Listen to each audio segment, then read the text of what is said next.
A todos agradecemos su presencia en el Salón Blanco para conmemorar el 150 aniversario de la publicación de el cuarto intento, finalmente el último antes de morir, por parte de Marx, de la edición de El Capital.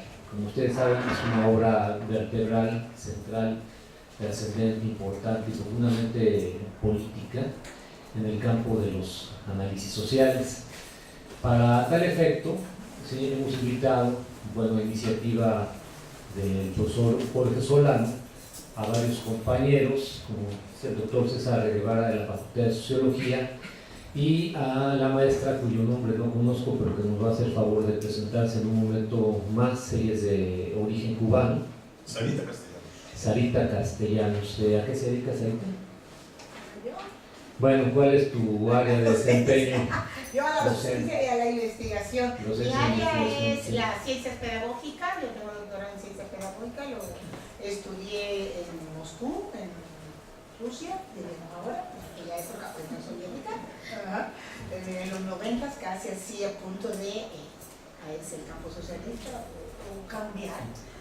Bueno, pues le vamos a dar la palabra para que nos explique con mayor detalle lo que suena extremadamente interesante.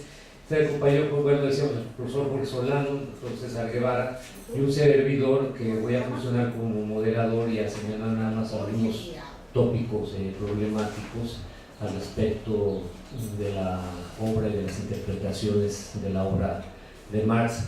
Pero bueno, también la intención es que ustedes participen, nos den sus puntos de vista, porque de alguna manera, sea como simpatizantes, como opositores, como lectores sistemáticos de la obra de Marx, o como estudiantes, profesores con alguna aproximación marginal, todos tenemos que ver con su obra.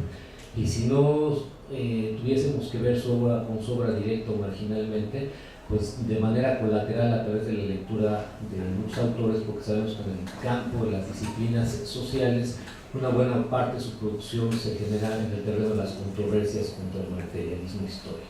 Bien, entonces, si les parece, podemos establecer un orden de intervenciones. Damos la palabra en primer lugar aquí a la compañera Sarita, si les parece, después al doctor César Guevara, a continuación el profesor Jorge Solano y al final un servidor. Está por llegar Rafael de la Garza, me confirmó que sí venía, pero viene de una clase. Bueno, entonces, mientras no esté aquí, existe otro lugar, vamos a comenzar. Gracias, ¿sale? Adelante, Sarita, por favor. Bueno, por ahí hay que empezar, ¿verdad? Por las damas, no me gusta eso. Bueno, en fin. Buenas tardes, muchas gracias por la invitación. Y bueno, yo cuando Solano me invitó a que viniéramos a charlar un poco sobre este tema, ¿no?, en conmemoración de los 150 años de la publicación, ¿no?, del Capital de Marx, pensaba, bueno, ¿sobre qué voy a hablar y qué voy a relacionar yo el Capital con mis experiencias de vida, mis experiencias profesionales y de estudios, ¿no?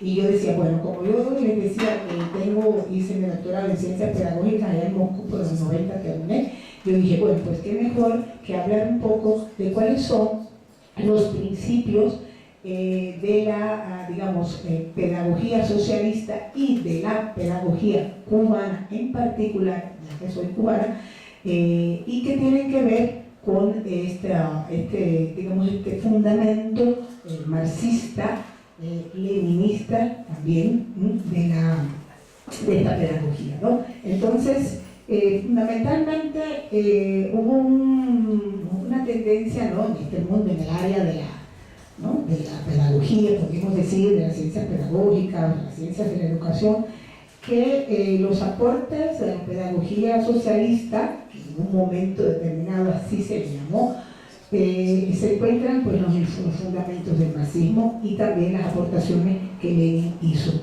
sobre eso. En términos generales, la educación cubana tuvo en sus inicios, en su consolidación, como tal después del triunfo de la revolución en 1959, bueno, el hecho de querer desarrollar este enfoque de pedagogía socialista. Los principios fundamentales de esta pedagogía socialista, y que lo podemos ver desde los orígenes, o sea, desde Rusia, por ejemplo, con Anton Makarenko, con Nadezhda Krupskaya, que es la esposa de Lenin, que también hizo muchas aportaciones a la educación, tiene determinados elementos. Primero, hay un vínculo del estudio con el trabajo. Ese es un fundamento importante. Hay una vinculación de la familia con la escuela. El currículo, los planes de estudio, como lo queramos llamar, pues responden realmente a las demandas y exigencias de la sociedad en el momento en que funcionan, ¿no? Y la aplicación también quizás de los avances científicos, tecnológicos, también es un aspecto importante en estos fundamentos de esta pedagogía que yo les comento, ¿no? Como fundamento, vamos a decir así. Y entonces, el marxismo, todos sabemos, ¿no? Desde principios del siglo XIX, pues empieza a consolidarse como una concepción científica, ¿no? Que deja muy bien sentado el papel de la educación en una sociedad, la sociedad que se va construyendo, que se va transformando. Y pues si nosotros vemos, no sé, revisamos o nos acordamos del manifiesto comunista de Marx y de Engels, ¿sí? Ahí ellos sientan de cierta forma las bases para la educación. Dice: los comunistas no han inventado esta ingeniería de la sociedad en la educación, no hacen más que cambiar su carácter y arrancar la educación a la influencia de la clase dominante. Ahí podemos ver pues un principio importante de la educación como un proyecto liberador, ¿no?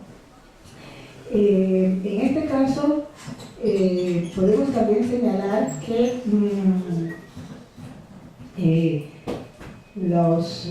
la pedagogía socialista pues también, pues ya les comenté, ¿no? Centró sus bases en el conocimiento marxista, el materialismo empiricismo y la dialéctica materialista que está presente en el Capital de Carlos Marx.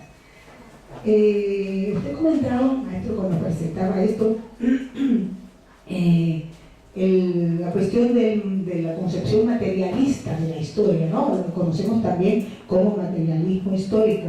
Entonces, eso también es un fundamento importante de esta pedagogía que se asume, ¿no? En Cuba, que es el ser social determina la conciencia social, y eso es un aspecto que marca un cambio importante en ese desarrollo, en esa transformación de este enfoque, digamos, educativo, pedagógico, como le quisiéramos, ¿no? llamar. Hay autores cubanos como Buenavilla y Blanco, que son pedagogos que han incursionado en la filosofía de la educación, que defienden los principios de la pedagogía socialista, ¿no? Y hablan de, como yo les comentaba, el carácter masivo, la equidad, la participación democrática en todas las decisiones de la sociedad, un enfoque también de género, la atención individualizada, la atención a las discapacidades, todo eso que actualmente nosotros lo vemos como algo que ya está generalizado incluso en el modelo educativo mexicano, ¿no? en términos teóricos. Y algo que yo les quería también señalar este aspecto para vincular un poco, ¿no? la relación del enriquecimiento, ¿no? de la pedagogía cubana desde el marxismo, desde esta cuestión de los fundamentos, ¿no? de la dialéctica marxista y histórica, es lo siguiente, ¿no? Primer punto: el mundo es material, es decir, te lo dije, el ser determina la conciencia. El mundo es cognoscible, dice el marxismo, y por lo tanto en la pedagogía y la educación están orientadas en ese aspecto. Acá el conocimiento científico va de lo sensorial a lo racional y de lo empírico a lo teórico. Y la verdad es un proceso cognitivo ¿verdad? Y la práctica es el criterio, la fuente de la verdad y de toda variación del conocimiento. Ese elemento está presente en la pedagogía cubana, en la escuela cubana. La esencia de los seres humanos, sean educadores, sean los alumnos, por tanto está fundamentada ¿qué? En el conjunto de las relaciones sociales, sean materiales o sean espirituales. Eso se puede ver, y yo lo anoté, en la tesis número 6 de Marx sobre Feuerbach, ¿no?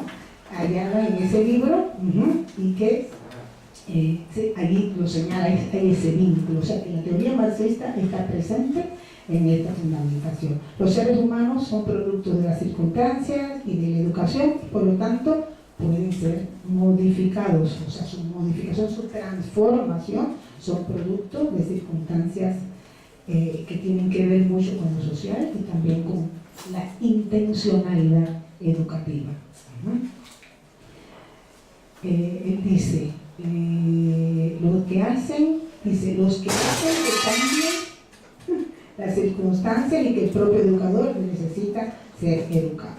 La unión, ya se los dije, con el trabajo productivo es también un aspecto importantísimo. La educación intelectual, la educación física, inclusive la tecnológica, la científica, también son elementos que constituyen un fundamento de la pedagogía cubana y que están en la base pues, de estas propuestas, ¿no? Marxistas también. Y otro aspecto importante es que la escuela es liberadora, se libera por sí misma precisamente por esas propuestas, ¿no? Que se vienen fundamentadas por este concepto transformador de la sociedad, ¿no? El laicismo es también un elemento importante en este fundamento de la pedagogía cubana, y aquí podemos señalar aquella carta que Federico le escribió a Weber, donde decía que precisamente la educación debía ser laica. Tanto el hombre como la mujer son personas que tienen la posibilidad, ¿verdad?, de ser altamente educadas, o sea, la educabilidad no se niega, no es como en el psicoanálisis que el subconsciente no es educable, no tiene nada que ver con estos enfoques, ¿no?, sino que el ser humano sí es educable y puede ser capaz de transformar la realidad que lo rodea, ¿no? Otro elemento importante es que la educación es un fenómeno social y está condicionada por las relaciones de producción imperantes en una época dada. Es por eso que han tenido lugar tantos modelos educativos, desde la enseñanza tradicional o desde el modelo de pedagogía tradicional, pasando por el humanista, el cognitivo, la escuela nueva, incluso la pedagogía crítica, precisamente porque la educación ha querido responder a la realidad social, política y económica a la cual se debe. Esos serían algunos elementos que yo les quería comentar con respecto a estos fundamentos, ¿no? Los fundamentos marxistas que están todavía presentes en la pedagogía cubana. Hay un elemento que quiero agregar para ya terminar.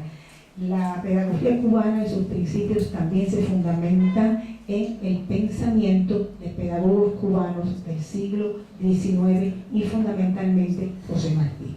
José Martí, muchos lo conocen, ¿verdad? Incluso sé que algunos poemas están en los libros de texto, ¿no?, de primaria, Los zapatitos de rosa, los versos sencillos. Pero Martí no solo fue un poeta, no fue un ensayista, aquí también hizo muchas aportaciones a la educación y por lo tanto la aportación fundamental de Martí es vincular la escuela con la vida.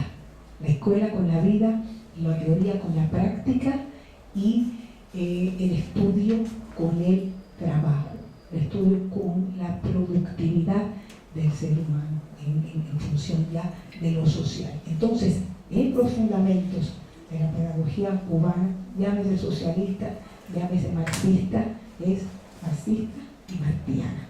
No ha dejado de tener ese fundamento, independientemente de el marxismo revisitado, ¿no? O revisado en un momento determinado también por todos los acontecimientos políticos que no sabemos qué ocurrirá. Muchas gracias.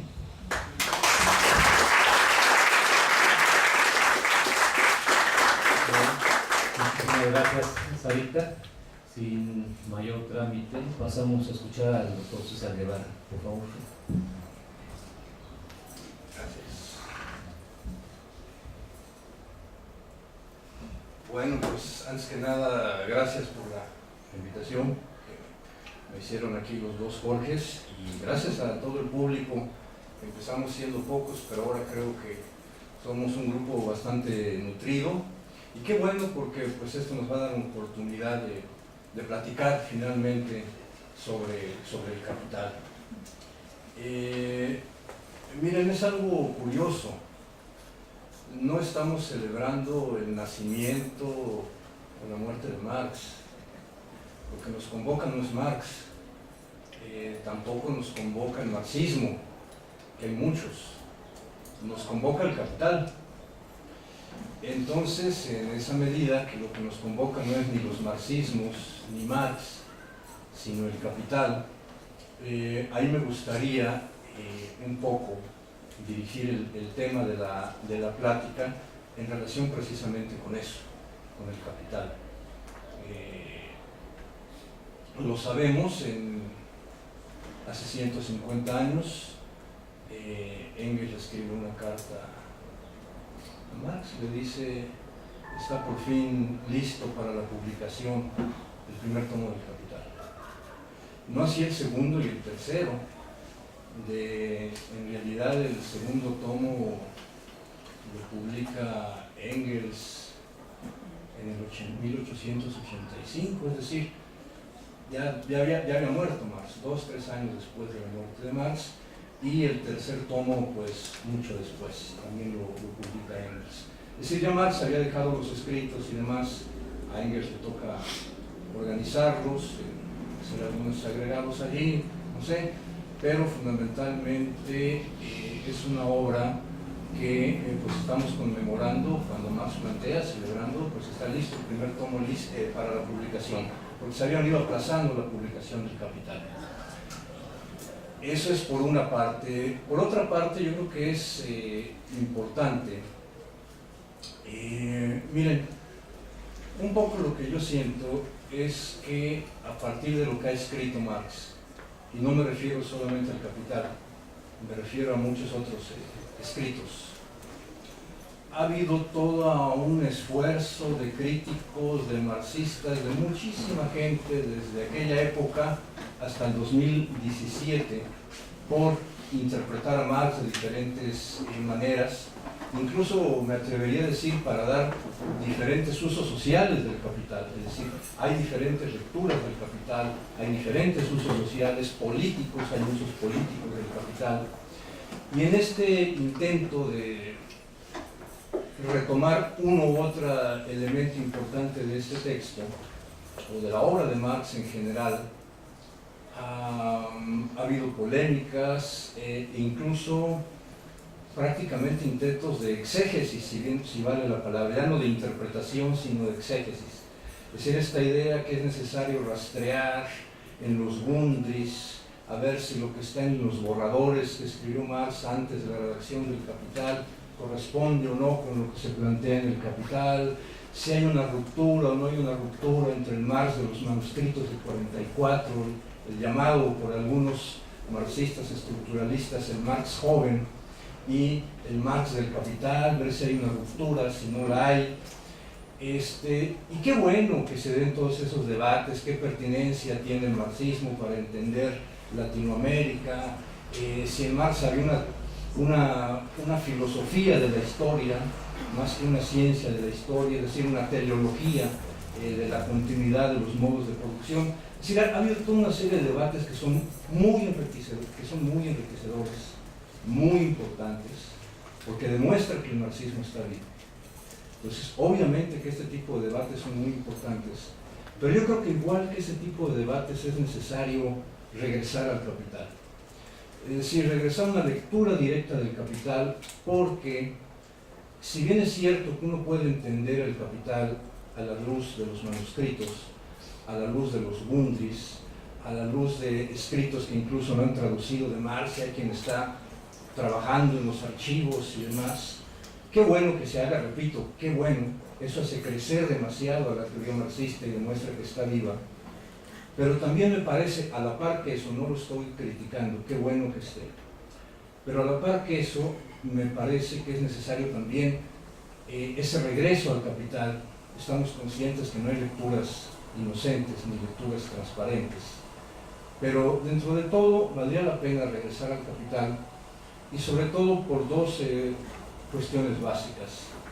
La primera, y es la primera idea que quiero plantear, es que el Capital, los 3 tomos del Capital, independientemente si faltó un tomo más o los tomos que hayan sido, o temáticas que no están allí, pero los 3 tomos que conocemos, el promedio de quienes pues, han trabajado Marx en México, me da la impresión que estos 3 tomos es una obra de entrada autosuficiente.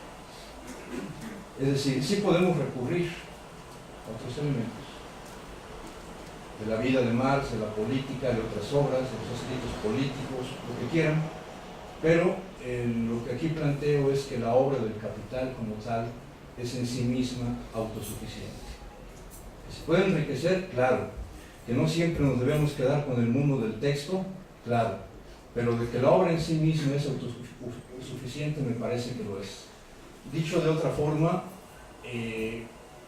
si nosotros vemos el Capital desde el primer tomo, para empezar hay un alto nivel de abstracción, es decir, la idea de valor, la idea de plusvalía, la idea de valor de cambio, no es con lo que se maneja la economía empírica, no es con lo que nos manejamos todos los días. En la vida diaria nosotros hablamos de precio, hablamos de salario, hablamos de ganancia.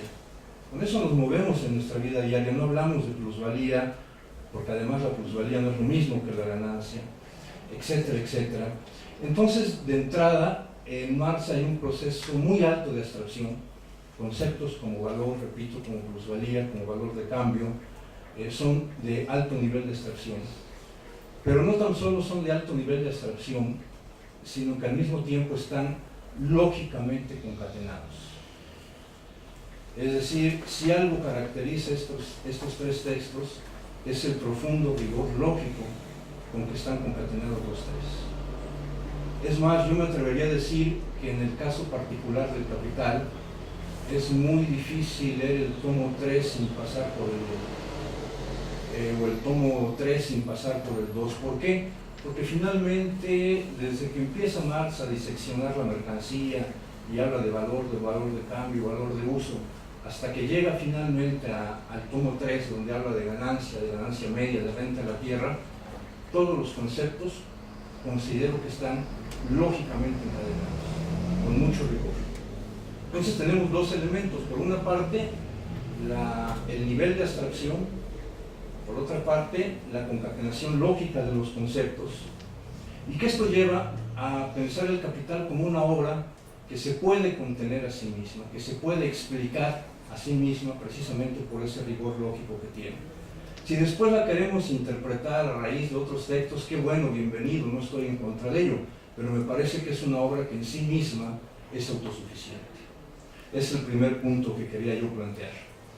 El segundo punto, y esto un poco pues regresando al tomo 1 del Capital, es bien interesante ver cómo Marx empieza el Capital diciendo: en la sociedad capitalista, la riqueza, etcétera, se nos presenta como un inmenso arsenal de mercancías. Entonces tenemos que empezar con nuestro análisis, por el análisis de la mercancía. Es decir, empieza por un dato empírico, un dato muy concreto, y esto resuena mucho a lo que decía en la introducción del 57. Parece lógico empezar por la población, porque es lo más empírico, lo más concreto que tenemos, pero si empezamos por la población, dice Marx, esta es una abstracción si olvidamos que esa población está dividida en clases, y a la vez es una abstracción si olvidamos que esas clases están en una relación de conflicto, de explotación, etcétera, etcétera. Pues lo mismo hace en el Capital. El capital empieza por la mercancía, es decir, por algo empírico, por algo concreto, por algo que todos podemos ver, que todos intercambiamos todos los días, que pagamos por ellas, pero después empieza a ser un nivel de abstracción muy complejo para ver cuáles son los elementos que están detrás del intercambio de mercancías.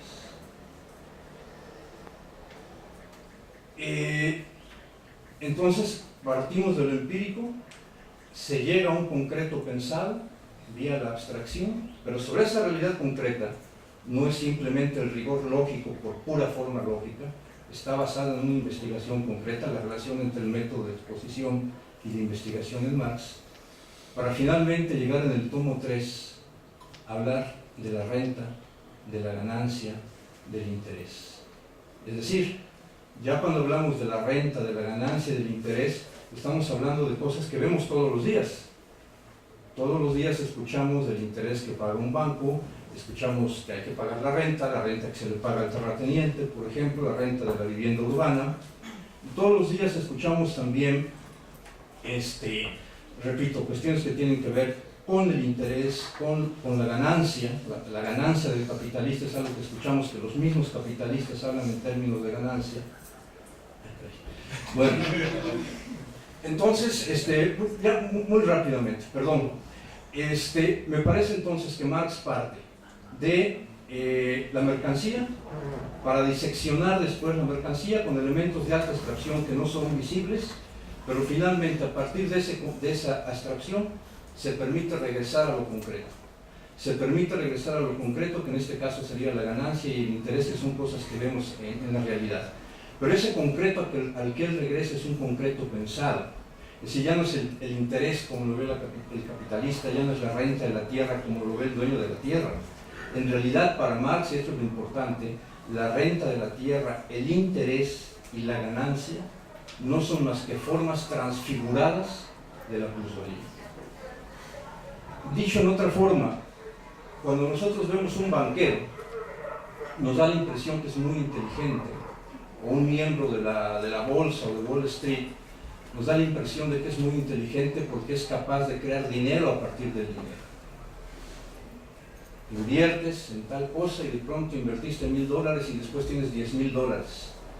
Pareciera que el dinero se reproduce de manera mágica. El dinero crea dinero para quienes de verdad son sagaces y listos y saben cuál es la lógica del dinero. Igual sucede con la ganancia. Pareciera que la ganancia del empresario proviene de su esfuerzo, de que ha invertido en medios de producción, de su abstinencia, y que gracias a ese esfuerzo y esa inteligencia del capitalista tiene una ganancia. Lo mismo sucede con el interés. Voy al banco, me dan un interés por el dinero que tengo, parece que el dinero genera dinero. Lo interesante es que Marx demuestra, y quizá es un poco para la plática, que estas formas que aparentemente son mágicas, dinero que produce dinero, en última instancia remiten a procesos productivos. Y que no podría explicarse la ganancia de ese miembro de Wall Street que pasó de 1 millón a 20 en 10 días, si no es porque detrás de eso hubo gente que perdió, y que perdió con su trabajo, que perdió una casa, que se pasó meses haciendo algo y de pronto todo ese trabajo se perdió en nada. Finalmente esa es la lógica del capital. Y termino ya creo que estoy terminando, no citando a un autor marxista, sino citando a un autor que algunos consideran, le llaman neokeynesiano, no lo es del todo, pero bueno, que es Joseph Stiglitz. Joseph Stiglitz en algún momento dijo, pues sí, pareciera que el dinero produce dinero y que los miembros de Wall Street pueden hacerse amasar millones de un día para otro. Sin embargo, dice, este juego dura, dice, esto es muy parecido al juego de la silla. Nadie pierde su silla mientras se estén moviendo. En el momento que se para la música, alguien pierde la silla. Y exactamente lo mismo que pasa con estos circuitos financieros y con el capital. Es decir, si quieren una metáfora más a la mexicana, el juego de la pirámide, el juego de la flor, mientras la cosa está en movimiento, todos están ganando. Cuando la cosa se detiene, hay muchos perdedores. Entonces yo creo que en esa medida, la vigencia que hoy tiene Marx, y con eso quisiera yo cerrar, yo lo que quería recuperar, lo que yo quería recuperar era por qué el capital el texto del Capital sigue siendo vigente en nuestros días, y muy vigente. Yo creo que hay muchas cosas de la teoría marxista que no son vigentes, para mi gusto, y hay que decirlo, pero hay muchas otras cosas que siguen siendo vigentes. Y entre esas cosas que siguen siendo vigentes es la capacidad de los análisis del capital para entender las crisis contemporáneas, en el nivel productivo, pero también en el nivel financiero. Porque tanto las crisis en el nivel de los bienes urbanos, llámensele hipotecas, como la cuestión del interés, como las crisis que tienen que ver con el sistema financiero, finalmente para Marx remiten a la producción, a donde se genera la plusvalía. Y ahí es donde unos ganan y otros pierden. En ese sentido, creo que el marxismo, que Marx en concreto, que el Capital en concreto, porque de eso vamos a hablar, da toda una serie de elementos heurísticos muy importantes para entender esto. Y repito, cierro con esto. Para Marx, la demostración es otra cosa, pero para Marx no podría entenderse la lógica del interés, la lógica de la ganancia y la lógica de la renta de la tierra, si no son como formas transfiguradas de la plusvalía. Finalmente, tomo 1 empieza diciendo que las mercancías siempre se venden por su valor. Tomo 3, dice Marx, las mercancías raramente se venden por su valor. Se venden o bien por arriba de su valor o bien por abajo de su valor. Y paradójicamente es lo que crea una forma de ganancia media. El capitalista obviamente nunca va a vender, bueno, nunca depende, pero en promedio nunca va a vender por abajo del precio de costo de la mercancía, pero sí por abajo del valor de la mercancía. Bueno, pues con eso cerraría y creo que ese es un poco lo que Marx deberíamos, me parece que es importante retomar. Gracias.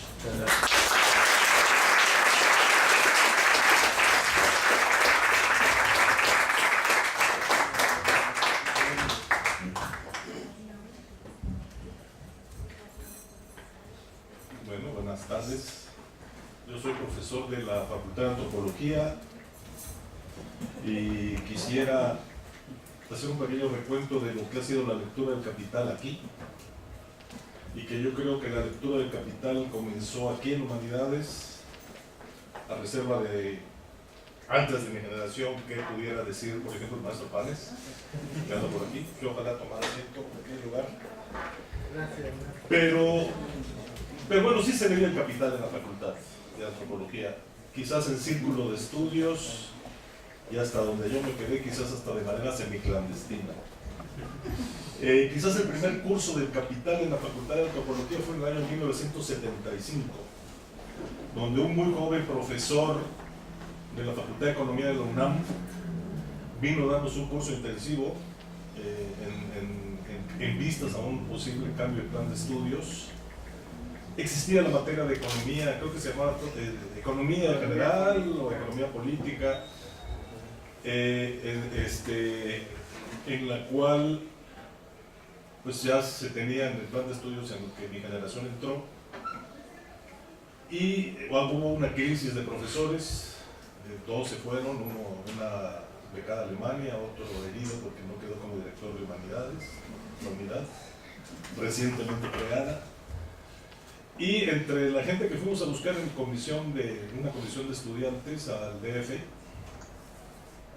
nos hacía falta esa materia, y nos tocó leer el Capital en un curso intensivo, capítulo por clase, en 2 semanas. Se suspendieron todas las actividades, inmersión intensiva, y nos dedicamos a eso. Era vespertino en esa época la antropología, y en las mañanas leíamos el capítulo, bueno, desde la noche anterior el capítulo correspondiente, y se discutía en la tarde.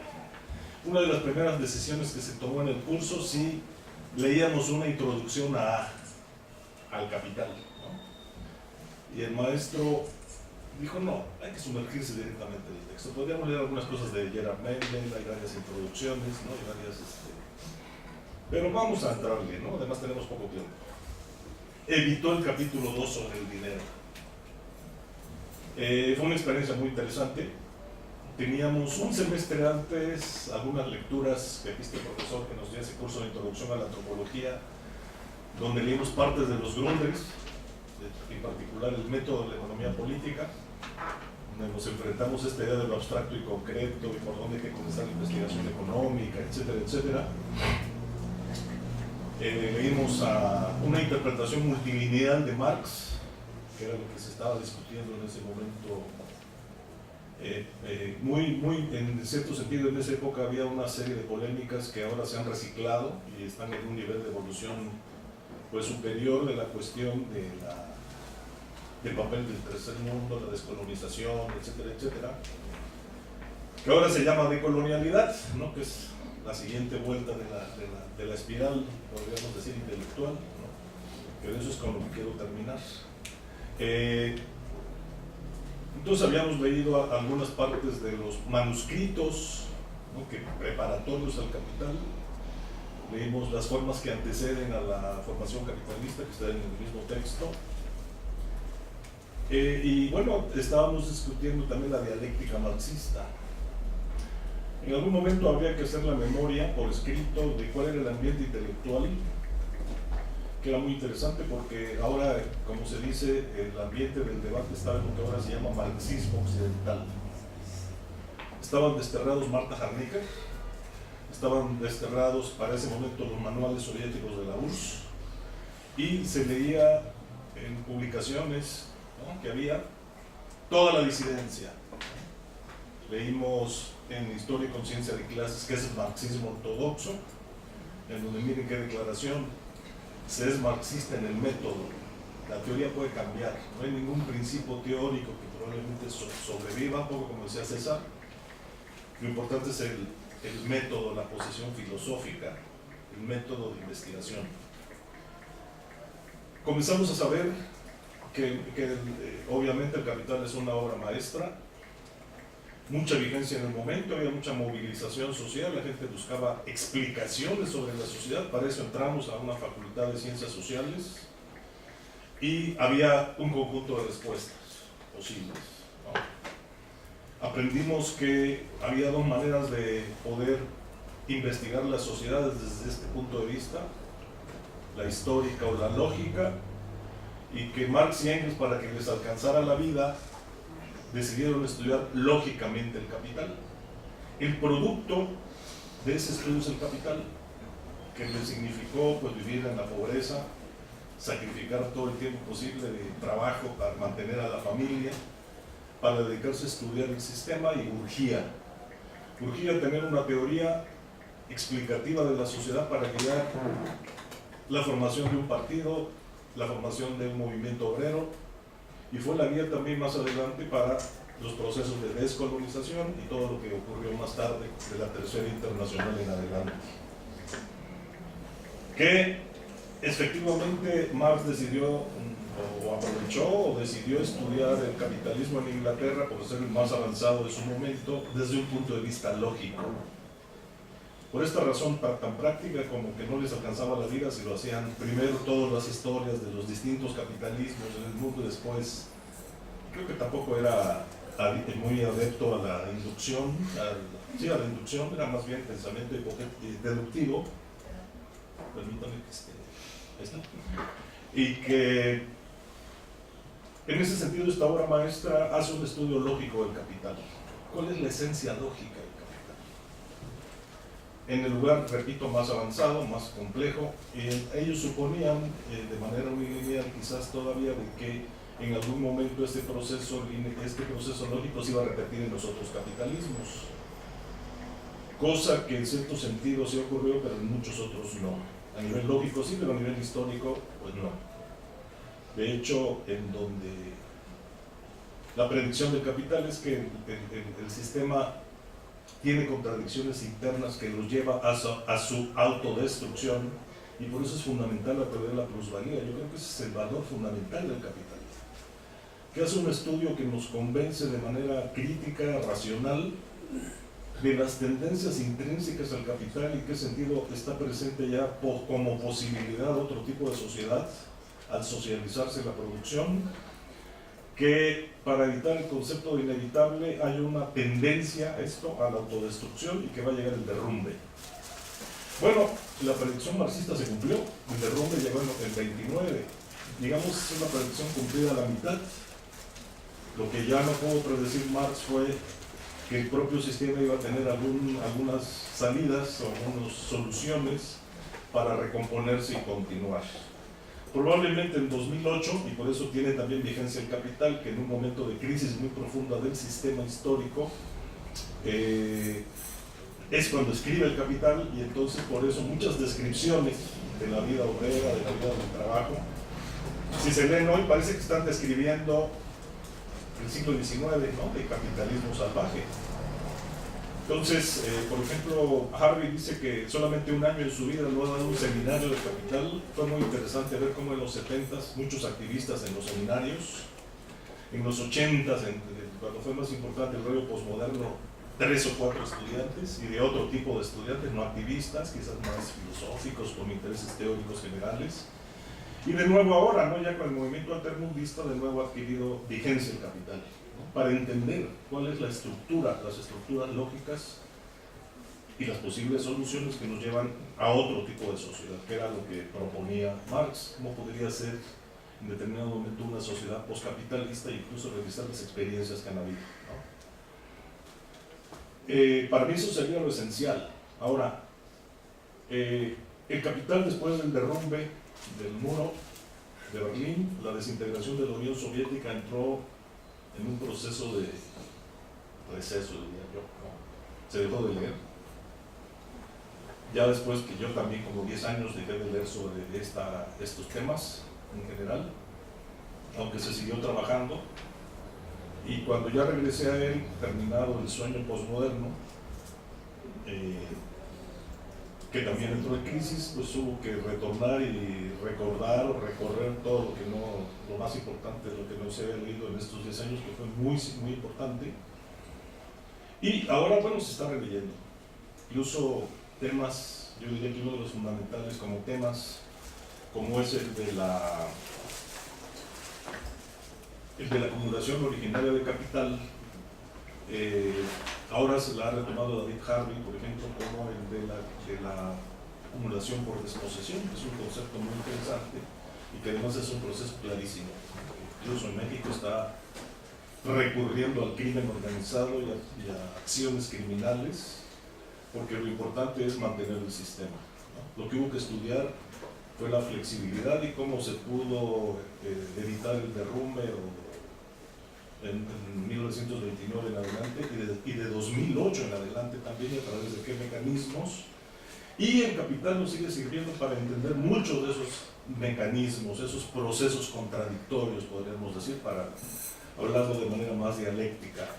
Creo también que el Capital tiene que ser recuperado en una discusión dentro de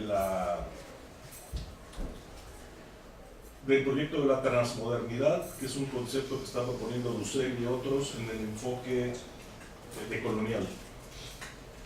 En el enfoque decolonial ha habido también un cierto retiro, desprecio, alejamiento de Marx.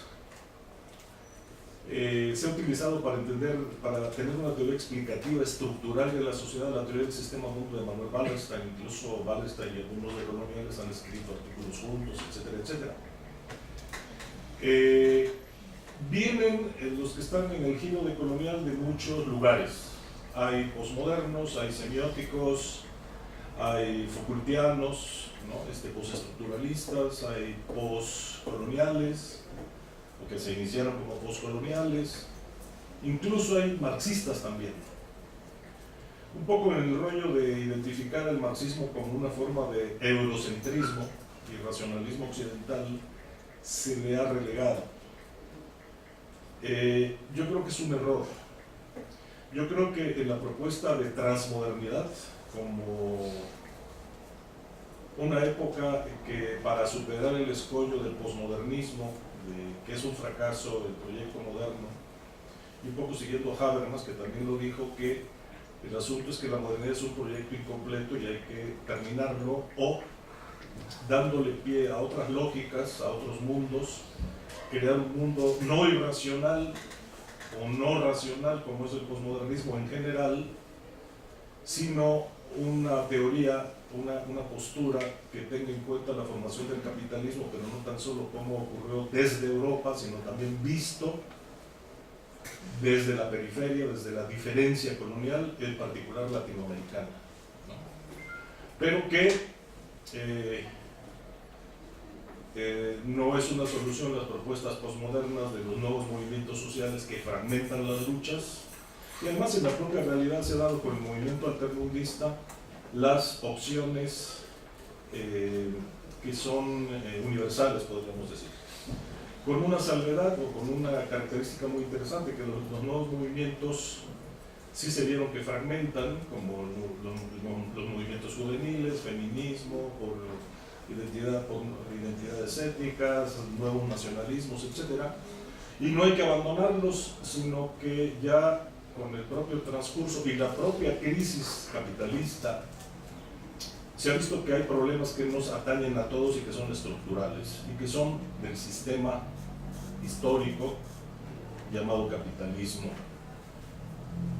Y el capital, repito, estudia su lógica.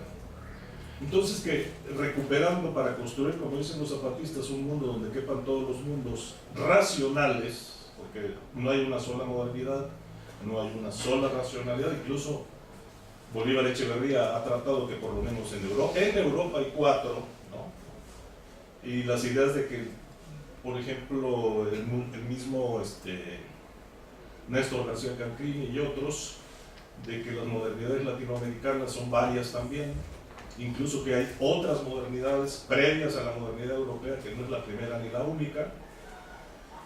Viene la propuesta transmoderna, en la cual es necesario conservar lo mejor de la racionalidad occidental, y yo creo que ahí sobreviviría Marx y el marxismo, tiene que sobrevivir, porque es un análisis muy profundo, y otras racionalidades de otras culturas, o sea, en la propuesta de la interculturalidad, que en la construcción pues de este tipo de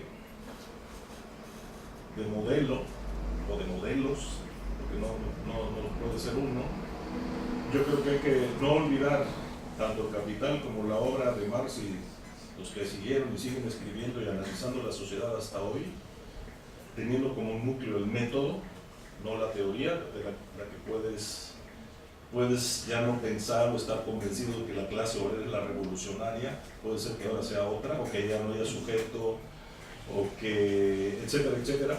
Lo importante es recuperar el método, ¿sí? Yo creo que el libro, que su nombre completo es Crítica a la economía política, es muy filosófico.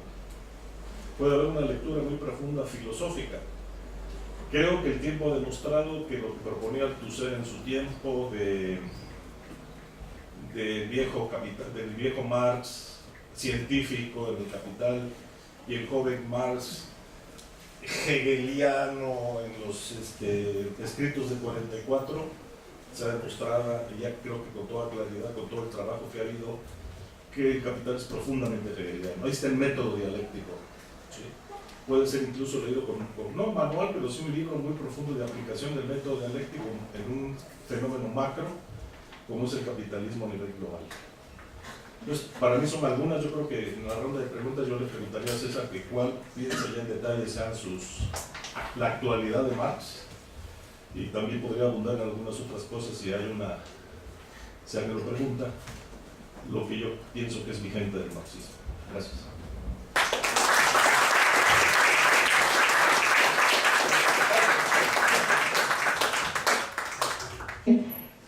Pues ya les comenté, ¿no? Centró sus bases en el conocimiento marxista, el materialismo empiricismo y la dialéctica materialista que está presente en el Capital de Carlos Marx. Usted comentaba, maestro, cuando presentaba esto, la cuestión de la concepción materialista de la historia, ¿no? Lo conocemos también como materialismo histórico. Entonces, eso también es un fundamento importante de esta pedagogía que se asume, ¿no?, en Cuba, que es el ser social determina la conciencia social, y eso es un aspecto que marca un cambio importante en ese desarrollo, en esa transformación de este enfoque, digamos, educativo, pedagógico, como le quisiéramos, ¿no?, llamar. Hay autores cubanos como Buenavilla y Blanco, que son pedagogos que han incursionado en la filosofía de la educación, que defienden los principios de la pedagogía socialista, ¿no? Y hablan de, como yo les comentaba, el carácter masivo, la equidad, la participación democrática en todas las decisiones de la sociedad, un enfoque también de género, la atención individualizada, la atención a las discapacidades, todo eso que actualmente nosotros lo vemos como algo que ya está generalizado incluso en el modelo educativo mexicano, ¿no? En términos teóricos. Y algo que yo les quería también señalar respecto para vincular un poco, ¿no? la relación del enriquecimiento, ¿no? de la pedagogía cubana. Pero bueno, también la intención es que ustedes participen de sus puntos de vista, porque de alguna manera, sea como simpatizantes, como opositores, como lectores sistemáticos de la obra de Marx, o como estudiantes, profesores con alguna aproximación marginal, todos tenemos que ver con su obra. Y si no tuviésemos que ver con su obra directa o marginalmente, pues de manera colateral a través de la lectura de muchos autores, porque sabemos que en el campo de las disciplinas sociales una buena parte de su producción se genera en el terreno de las controversias contra el materialismo histórico. Bien, entonces, si les parece, podemos establecer un orden de intervenciones, dando la palabra en primer lugar aquí a la compañera Sarita, si les parece, después al doctor César Guevara, a continuación el profesor Jorge Solano y al final un servidor. Está por llegar Rafael de la Garza, me confirmó que sí venía, pero viene de una clase. Bueno, entonces, mientras no esté aquí, existe otro lugar, vamos a ver este. Gracias, ¿sale? Adelante, Sarita, por favor.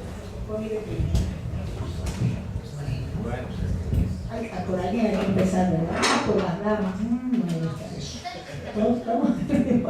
Bueno, en fin.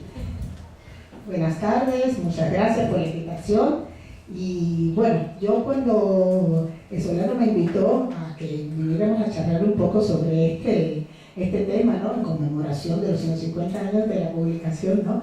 Del Capital de Marx, pensaba, bueno, ¿sobre qué voy a hablar y qué voy a relacionar yo el Capital con mis experiencias de vida, mis experiencias profesionales y de estudios, ¿no? Todos agradecemos su presencia en el Salón Blanco para conmemorar el 150 aniversario de la publicación del cuarto intento, finalmente el último antes de morir, por parte de Marx, de la edición de El Capital. Como ustedes saben, es una obra vertebral, central, trascendente, importante y profundamente política en el campo de los análisis sociales. Para tal efecto, sí, hemos invitado, bueno, a iniciativa del profesor Jorge Solano, a varios compañeros, como el doctor César Guevara de la Facultad de Sociología, y a la maestra cuyo nombre no conozco, pero que nos va a hacer favor de presentarse en un momento más. Ella es de origen cubano. Sarita Castellanos. Sarita Castellanos. ¿A qué se dedica, Sarita? Bueno, ¿cuál es tu área de desempeño? Yo a la docencia y a la investigación. Mi área es sí. las ciencias pedagógicas. Yo tengo doctorado en ciencias pedagógicas. Lo estudié en Moscú, en Rusia, ahora, en la época de la soviética. En los 90 casi así a punto de irse el campo socialista o cambiar. Bueno, le vamos a dar la palabra para que nos explique con mayor detalle lo que suena extremadamente interesante. Está el compañero, bueno, decíamos, el profesor Jorge Solano, el doctor César Guevara y un servidor que voy a funcionar como moderador y a señalar nada más algunos tópicos problemáticos al respecto de la obra y de las interpretaciones de la obra de Marx. Y yo decía, bueno, como yo les decía que hice mi doctorado en ciencias pedagógicas allá en Moscú por los 90 terminé, yo dije, bueno, pues qué mejor que hablar un poco de cuáles son los principios de la, digamos, pedagogía socialista y de la pedagogía cubana en particular, ya que soy cubana, y que tienen que ver con este fundamento marxista, leninista también de esta pedagogía, ¿no? Entonces, fundamentalmente hubo una tendencia, ¿no?, en este mundo, en el área de la pedagogía, podríamos decir, de las ciencias pedagógicas, de las ciencias de la educación, que los aportes de la pedagogía socialista, que en un momento determinado así se le llamó, se encuentran pues, los fundamentos del marxismo y también las aportaciones que Lenin hizo sobre eso. Ajá. En términos generales, la educación cubana tuvo en sus inicios, en su consolidación como tal, después del triunfo de la revolución en 1959, bueno, el hecho de querer desarrollar este enfoque de pedagogía socialista. Los principios fundamentales de esta pedagogía socialista, y que lo podemos ver desde los orígenes, o sea, desde Rusia, por ejemplo, con Anton Makarenko, con Nadezhda Krupskaya, que es la esposa de Lenin y que también hizo muchas aportaciones a la educación, tiene determinados elementos. Primero, hay un vínculo del estudio con el trabajo. Ese es un fundamento importante. Hay una vinculación de la familia con la escuela. El currículo, los planes de estudio, como lo queramos llamar, pues responden realmente a las demandas y exigencias de la sociedad en el momento en que funcionan, ¿no?